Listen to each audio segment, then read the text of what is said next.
নমস্কার, জয় মাতারা। আমি অ্যাস্ট্রো হিমাংশু ভাগ্যের দুয়ার থেকে আপনাদেরকে জানাই আন্তরিক শুভেচ্ছা, ভালোবাসা। আজ আমি যে প্রেডিকশানটি করতে চলেছি, জাতকেরা হলে ডান হাত থেকে দেখুন আর জাতিকারা হলে বাঁ হাত থেকে দেখুন। আমাদের এই পোর্শনটা হচ্ছে আমাদের হাতের আয়ুরেখা, ঠিক আছে? এই হাতের আয়ুরেখা থেকে যদি দুটি বা তিনটি বা একটি এই ধরনের প্রমিনেন্ট প্রোগ্রেস রেখা যদি বৃহস্পতির ক্ষেত্রের দিকে এইভাবে চলে যায় এবং বৃহস্পতির স্থানটি যদি একটু উঁচু হয়, পিঙ্ক বর্ণের আভা থাকে এবং এর পাশাপাশি যদি একটা চতুর্ভুজ চিহ্ন বা ফিস সাইন বা ত্রিভুজ চিহ্ন, এই যে তিনটি চিহ্নের কথা বললাম, যে কোনো একটি চিহ্ন আপনারা মিলাবেন আর এই প্রোগ্রেস রেখাটি যদি থাকে, তাহলে দেখবেন আপনারা জীবনে নাম, যশ, প্রতিষ্ঠা, সম্মান আপনারা পাবেন, ঠিক আছে? তার পাশাপাশি আপনাদের দেখবেন দাম্পত্য জীবন এবং লাভ রিলেশনের জায়গাটি খুব ভালো হবে।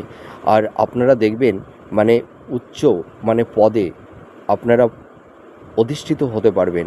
সেটা গভর্নমেন্ট সেক্টরে যদি আপনারা যারা জব করছেন বা যারা ভালো বিজনেস করছেন, দেখবেন দেবগুরু বৃহস্পতি আপনাদের বিজনেসের জায়গা এবং যারা গভর্নমেন্ট সেক্টরে জব করছেন আপনাদের কর্মের জায়গায় কিন্তু নাম, যশ, প্রতিষ্ঠা, খ্যাতি অর্জন করবে, ঠিক আছে?